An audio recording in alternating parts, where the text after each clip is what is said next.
Y la verdad es que queremos seguir avanzando en lo que es la investigación del cultivo de esta especie. A nivel mundial, la acuicultura es el principal motor de crecimiento de los suministros de pescados del mundo. Según el informe de la FAO del 2015, por primera vez el consumo humano de los peces de cultivo superó al consumo de los peces silvestres. Por lo tanto, el tema de la acuicultura va a seguir en crecimiento en el mundo y también en Chile. Ahora en Chile la acuicultura es casi salmonicultura. Nuestro país es el segundo productor mundial, producimos entre 700.000 toneladas, 800.000, con un récord del 2011 cercano a los 3.000 millones de dólares, que se espera que en los próximos años se estabilice en el orden de las 600.000 a 700.000 toneladas de salmón de cultivo, tanto salmón del Atlántico como trucha arcoíris.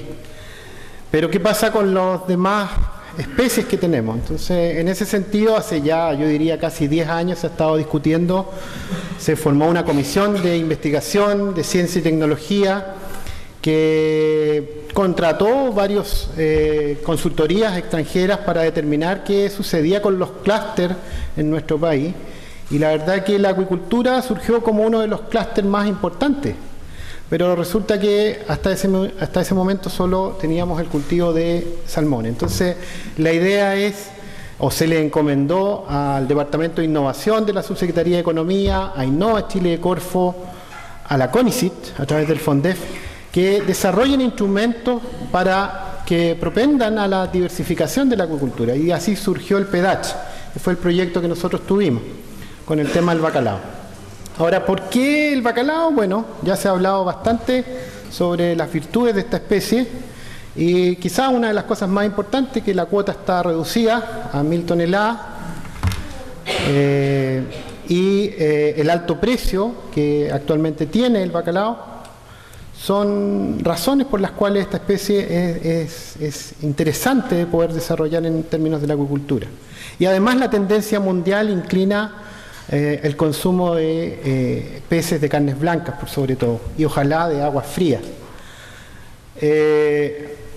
Además, si lo vemos desde el punto de vista del cultivo, esta especie tiene un buen acondicionamiento de reproductores, un buen manejo a lo que es el fotoperiodo, la temperatura, su característica dioica hace que pueda haber una cierta sincronía en la gametogénesis, y que, por ejemplo, los gametos puedan ser obtenidos en cautiverio y se pueda realizar una fecundación externa. Y además existen otras tecnologías ya desarrolladas, completas, que nos sirven de patrón de comparación para poder desarrollar lo que es el cultivo del bacalao, como es el caso del cultivo que la Universidad de Magallanes desarrolló durante 12 años, que fue el cultivo del Halibut del Atlántico. Además, de acuerdo a los resultados que hemos tenido en el FONDEF, que ya culminó hace casi 2 años, tiene una muy buena tasa de crecimiento medida en SGR, una resistencia al confinamiento en términos de la densidad de cultivo y de la carga de cultivo, es decir, la cantidad de agua que se necesita para mantener en cautiverio. Tiene una buena eficiencia en la conversión del alimento y un buen rendimiento de la carne. Además, si se le compara con otras especies, como por ejemplo el halibut o el salmón del Atlántico o la trucha arcoíris, el bacalao tiene un mayor contenido de lípidos, que puede llegar en términos de carcasa hasta cerca del 45 al 50%. Y dentro de estos lípidos, en realidad, los más interesantes son los ácidos grasos poliinsaturados y los monoinsaturados, que son muy altos en el bacalao a profundidad si lo comparamos con otras especies. ¿Cuál es el ciclo biológico natural? Estas son un poco las preguntas que uno se hace antes de desarrollar una tecnología nueva de cultivo. Bueno, y Belchier y Collins en el 2008 esbozaba cómo podría ser el ciclo natural, con las hembras viviendo más en lo profundo, los machos un poquito más arriba, existiendo una migración vertical durante la época del desove, luego una incubación de unos 3 meses, para luego tener una eclosión y el emergimiento de una larva con saco vitelino, con un vitelo bien escaso, que luego se lo consumía y empezaba a alimentarse en forma planctotrófica, para luego convertirse en un juvenil superior a 1 año, 2 años, y recién ahí bajar al comportamiento bentopelágico, para luego mantenerse ahí. Pero además de conocer un poco lo que es el ciclo natural de la especie, vuelvo a repetir, para desarrollar una tecnología de cultivo, es necesario compararlo con tecnologías que ya se han hecho. Y en el caso nuestro, la experiencia con el cultivo del Hollywood, hicimos una tabla comparativa de aspectos biológicos que se asemejan y que se asemejan del punto de vista que uno puede aplicarlo en el cultivo. Es así que la edad máxima es bastante similar, las longitudes de las hembras también. La batimetría, bueno, el bacalao vive más profundo, pero son ambos especies de profundidad. La profundidad a la cual desovan, aparentemente es bastante similar. El tamaño y coloración de las ovas, ambos son ovas transparentes. Los tamaños de las ovas del bacalao son un poquito más grandes, pero en términos generales son ovas pelágicas que pueden ser utilizadas, tecnologías ya desarrolladas para otras especies. Y la ausencia de la vejiga natatoria, que hace que los peces tengan un comportamiento de fondo dentro de los estanques y no tanto de la columna de agua, como es lo que ocurre con los salmones. En los salmones generalmente se trabaja mucho en kilos por metro cúbico. En el caso de los peces bentopelágicos o bentónicos se trabaja harto en kilos por metro cuadrado. Ahora, ¿cómo se desarrolla una nueva I+D en acuicultura? Hay una columna vertebral que es el cultivo, y el cultivo propiamente tal se divide en 3 etapas. Lo que es el desarrollo de la tecnología de reproductores, lo que es la tecnología de hatchery o producción de juveniles, y lo que es la tecnología de engorda. En forma paralela a todo este desarrollo tecnológico de cultivo van líneas en el área de la nutrición, en el área de la salud animal, puede ser en el área de la genética también, que van colaborando en el desarrollo de la tecnología principal, que es la del cultivo. Un poco el detalle de cada una de estas 3 etapas que yo les mencionaba: reproducción, hatchery o producción de juveniles y engorda. Al principio uno se debe preocupar de cómo capturar los peces silvestres que lleguen con vida, desarrollar o transferir un poco la tecnología de los estanques, densidades y cargas de cultivos, nutrición, alimentación y fisiología principalmente. Y en la etapa 2 ya hay aspectos diferentes, como son la incubación, cómo desarrollar el cultivo larval, qué darles de comer a las larvas, qué dieta después dar una vez que uno hace la transferencia del alimento vivo al alimento inerte, determinar las concentraciones de nutrientes que requiere cada uno de estos alimentos, y ingeniería para lo que significa la creación de un hatchery o producción. Y ya en la etapa 3 es una etapa parecida a la etapa 2, pero más grande, porque estamos hablando ya de lo que es la engorda, es decir, ya producir animales que lleguen a una talla comercial, que puedan ser comercializados, determinar tasas de crecimiento más apropiadas, eficiencias de conversión del alimento más apropiadas, etc. Y yo puse aquí igual una etapa 4, que quizá algún día se pueda generar en términos del bacalao, que es lo que se está haciendo hoy en día, por ejemplo, en Estados Unidos con el salmón, que es el repoblamiento y después la captura, luego que vuelven los salmones, ¿no es cierto?, lo que se le llama el ocean ranching. ¿Qué pasaría si, por ejemplo, nosotros desarrolláramos hatcheries para producir alevines juveniles de bacalao y estos bacalaos después los liberáramos? ¿Qué pasaría con ellos? ¿Qué pasaría con las pesquerías? ¿Qué pasaría con lo que es el sistema de marcaje y recaptura? Con los efectos, los desembarques. Son aspectos que yo creo que debemos preguntarnos y que yo creo que la acuicultura puede apoyar para ir desarrollando nuevos aspectos. También la legislación. Hoy en día no tenemos muchos aspectos que nos desarrollen dónde cultivar el bacalao a profundidad, qué hacer cuando queremos hacer algún tipo de repoblamiento o liberación. Entonces, son yo creo aspectos que debemos empezar a conversar y tratar de discutir. Una vez que uno desarrolla una I+D tecnológica, un desarrollo tecnológico I+D, tiene que pensar en el modelo de negocio para que esto se concrete. Y en el modelo de negocio es fundamental que trabajen las universidades, los centros de acuicultura, en conjunto con las empresas productoras y con el Estado, para que financie. Alguien en la mañana decía una mesa de 3 patas. Yo creo que sí, efectivamente eso es lo que se requiere en la primera etapa. Pero ya en la segunda etapa uno debiera empezar a transferir hacia las empresas productoras para producir los juveniles y ya en una etapa 3 ya desarrollar un modelo de negocio. Pero ahí también en rojo pongo el marco legal, porque hoy en día no está normado nada de esto. Entonces son aspectos que yo creo que si nos ponemos a pensar en los próximos 20 años o quizás en los próximos 50 años, son aspectos que debieran considerarse. Ahora, ¿cuáles fueron los avances en el cultivo del bacalao nuestro? Nosotros trabajamos mucho con Global Pesca, con Pesca Chile también. Trajimos peces vivos desde diferentes zonas de la región de Magallanes, principalmente con la flota industrial, también algo en la artesanal, y también hicimos algunos experimentos de traer algunos bacalaos desde Puerto Montt. Fundamentalmente trabajábamos en la zona de factoría con estanques de 1 metro cúbico, con apoyo de oxígeno, con control de oxigenómetros, con conexiones de agua a la red de los barcos, y de esa manera traíamos los peces. En la mañana se mencionaba, las mareas a veces llegan a ser hasta de 5 meses, entonces la cosa es a veces bastante compleja y difícil. Desarrollamos protocolos para traer los peces, probando diferentes densidades de cultivo, temperaturas, saturaciones de oxígeno, ausencia de alimentación, ausencia de iluminación, etcétera, varios aspectos importantes. ¿Qué peces trajimos? Vemos ahí una curva de crecimiento típica de bacalao en términos naturales, y nosotros traíamos peces más o menos que están en esa talla de unos 4 o 5 años de edad.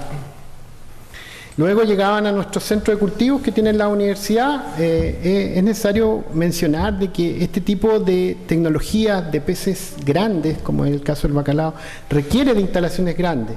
Por eso que tampoco es fácil encontrar publicaciones de acuicultura de peces marinos grandes, porque se requieren instalaciones, por ejemplo, de 50 o 60 metros cúbicos para los reproductores, se requieren instalaciones de desarrollo de hatcheries, tanto para la incubación o el cultivo larval, que son más grandes, y por lo tanto es necesario desarrollar pisciculturas marinas que tengan estas capacidades para poder hacer esta investigación. Alguien hace un rato me preguntaba, pero ¿y por qué no se hacen más cosas? Porque es súper caro. Si esto es súper caro hacer este tipo de investigación. Ahí están un poco las fotografías de los estanques donde se mantuvieron reproductores de bacalao. Cada uno estaban marcados con pic-tag bajo la piel y más un crotal para identificarlos en forma, digamos, desde el pasillo. Cada uno de los estanques tenía un manejo fotoperiodo individual. Teníamos la posibilidad de manejar la distancia, ¿no es cierto?, que hay entre, o sea, más bien dicho, el fotoperiodo que puede tener desde el fotoperiodo natural a un fotoperiodo adelantado o a un fotoperiodo atrasado. Preparamos el alimento. En general, la mayoría de los peces marinos, sobre todo en Europa, se genera una salchicha, porque los peces generalmente son peces grandes, y los calibres que hoy en día están en el mercado, para el caso de los salmones, son calibres que no alcanzan más allá de los 12 o 15 milímetros de diámetro. Por lo tanto, son tamaños pequeños. Entonces, lo ideal es generar harinas de pescados, aceite de pescado, más componentes, y embutirlos, y eso entregárselo a los bacalaos. Hay, por ejemplo, fotografías nuestras de bacalaos que fueron traídos desde más de 1500 metros de profundidad y que se mantuvieron por casi 2 años en cautiverio con 1 metro de columna de agua, alimentados con esa salchicha que sale ahí. O sea, la especie es bastante noble desde el punto de vista del manejo, es decir, se puede manejar. También hicimos ultrasonido para sexarlos, tratar de determinar cuántos machos, cuántas hembras teníamos, e inclusive el tratar de determinar el tamaño de las gónadas y el tamaño de los ovocitos. Desarrollo también de lo que es la tecnología de hatchery, que como les comentaba, aquí no hay que inventar la rueda, hay tecnologías que están probadas para ovas pelágicas, como son los sistemas upwelling o de flujo ascendente, y por lo tanto esos son los aspectos de incubación que se utilizan. Lo interesante del bacalao es que una vez que eclosiona la ova, sale una larva con un saco vitelino muy pequeñito. Y en la mayoría de los peces marinos la etapa más crítica es la etapa de Jolsac, la etapa de saco vitelino. Entonces esta especie prácticamente no la tiene. Por lo tanto, saltarse desde ova a un juvenil es algo súper bueno. Ahí hay una fotografía de unas ovas obtenidas de una incubación a bordo que se hizo en un Global Pesca, transparentes, porque al principio cuando partimos vimos las publicaciones y se hablaban de ovas más anaranjadas, quizás más cercanas a ovas grasosas, digamos, como las del salmón, con mayor contenido, pero no, son ovas pelágicas bastante similares a otras. ¿Ya? Aquí hay algunos antecedentes de lo que significa la mantención de los reproductores. Lo ideal, como sale ahí en esa línea, es tratar de mantenerlos menos de los 8 grados en cautiverio para reproducción. Una vez que subimos las temperaturas un poco más, los peces empiezan a bajar su tasa de alimentación, se estresan y pueden terminar muriendo. Entonces lo ideal en esto, en los meses de verano nuestro, que aquí en el estrecho tenemos 11 grados, 12 grados de temperatura, es tratar de bajar eso a unos 8 grados. Ahí hay información también sobre cuánto comen. Un bacalao en cautiverio come en promedio entre 0,4 a 0,5% de su peso corporal diariamente. En realidad ese es un cálculo diario porque nosotros le dábamos cada 3 días su salchicha. Y aquí hay algunos datos de crecimiento. En términos generales, las hembras crecen más que los machos, efectivamente. Y hay algunas hembras que efectivamente son más pequeñas y se quedan estancadas. Ahí hay un poco una proyección de lo que significaría el crecimiento en cautiverio. En la línea roja trata de proyectar lo que sería el crecimiento en cautiverio. Es decir, al cabo de 4 años debiéramos tener peces de un calibre el doble, 2 a 2,5 veces más que en la naturaleza. El índice de condición, que también en la mañana algo se habló del estado de gordura o de condición de los peces, en cautiverio es bastante mayor. Llegamos a niveles cercanos a lo de un salmón del Atlántico, 0,012, 0,013, y en silvestres generalmente es 0,10, 0,01, más o menos ahí. Es decir, un 30 un 33% más alto. Las tasas de crecimiento medidas como tasas instantáneas de crecimiento diario son bastante razonables, no las podemos comparar con las tasas de crecimiento de un salmón, pero sí podemos compararnos con una tasa de crecimiento de una lubina en Europa o con un Hollywood del Atlántico en Canadá, porque son tasas de 0,6% día, 0,7%, inclusive hasta 1,2% día podría llegar. Entonces son resultados preliminares, son de peces silvestres, son de tallas un poco mayores, pero vislumbran la posibilidad de que la tasa de crecimiento del bacalao en cautiverio sea bastante atractiva para la producción. Ahí hay una proyección de lo que podría ser en cautiverio el crecimiento del bacalao. Es decir, al cabo de 48 meses se podrían obtener peces de 6 kilos y medio, más o menos. Aparte de todo lo que fue esta columna vertebral de desarrollo del cultivo, se han hecho trabajos en aspectos de salud, desarrollo de protocolos para fortalecimientos inmunes, caracterizaciones anatómicas, histológicas, se ha tratado de detectar patógenos virales y bacterianos que están muy asociados a la salmonicultura, a las enfermedades de alto riesgo. Afortunadamente no hemos encontrado nunca nada en bacalao respecto a esto.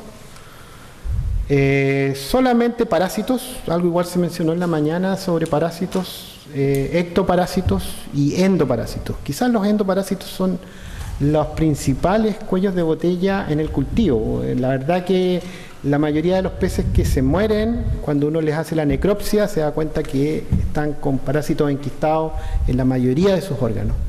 Y por lo tanto no hay un tipo de tratamiento que se le pueda dar si tiene una alta cantidad de parásitos en el hígado o en el corazón.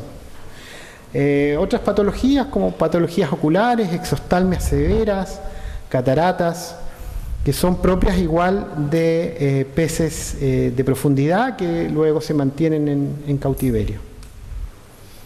Antecedentes nutricionales, también se ha trabajado bastante en temas de qué dieta o qué tipo de alimento entregarle de mejor forma al bacalao.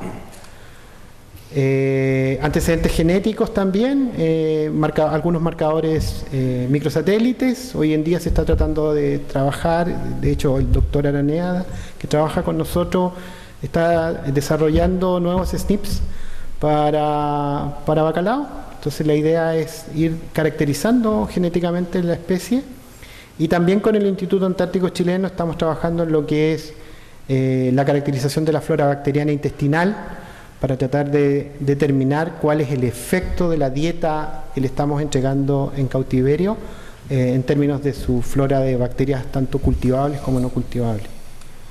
20 minutos. Investigación y desarrollo futuro, hay muchos, la verdad que sabemos poco.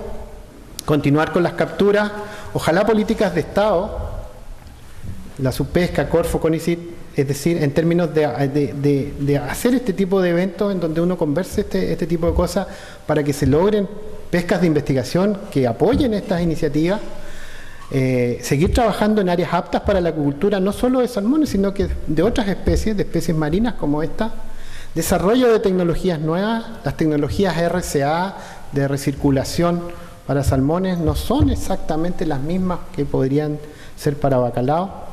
Un ejemplo, el metabolismo, ¿no es cierto?, y el desarrollo de un biofiltro en un bacalao claramente no es el mismo que el desarrollo de nitrógenos que generan un biofiltro en salmones. Aspectos genéticos asociados a lo que yo mencionaba, el desarrollo de SNPs. Producción de todo hembra, masculinización y triploidización, son aspectos que en la acuicultura son bastante comunes y ya nos hemos dado cuenta que las hembras crecen más que los machos. Por lo tanto, ¿por qué no pensar en hacer ese tipo de tecnología? Aumentos de supervivencia para generar el tema de la resistencia a enfermedades, control ambiental de la reproducción, seguir avanzando en lo que es el fotoperiodo y tratar de engañarlos en la puesta de las ovas, no solamente que sea en primavera-verano, sino que ¿por qué no en otoño? ¿Por qué no en invierno? Eso igual se podría hacer. Criopreservación, evitar el inbreeding o la endogamia. Eso. El equipo de trabajo, bueno, el FONDEF que ya terminó hace, como les decía, casi 2 años ya con la universidad, en la parte nutricional en la Universidad de Chile, genética también en la Chile con Cristian Aranea, en el INACH, más asesores internacionales.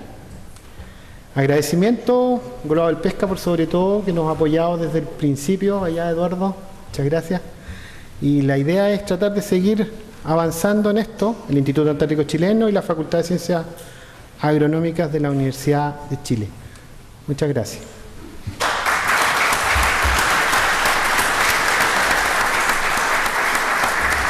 ¿Alguna consulta, alguna pregunta? Ahí, por favor. No sé dónde está el micrófono.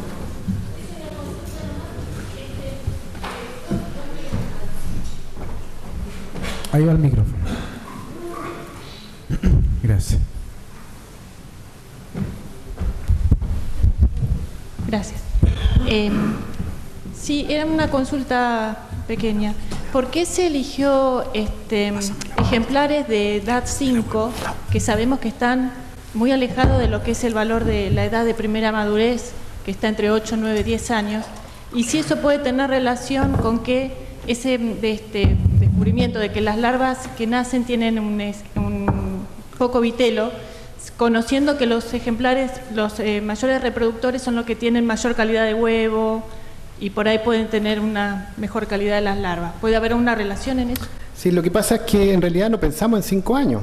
Eso se dio después. La verdad es que nosotros lo que queríamos era, ojalá, poder atrapar un bacalao reproductivo. O sea, eso era como ya sacarse la lotería. Pero evidentemente que un pez que está grávido es un pez que está más condicionado a los efectos del manejo y por lo tanto en la mayoría de los casos se mueren.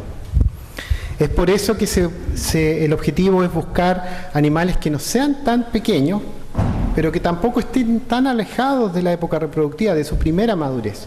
Entonces la idea siempre es tratar de capturar peces que resistan al transporte y tengan un acondicionamiento de a lo menos 2 años en cautiverio para luego empezar con ese es un poco el protocolo de selección.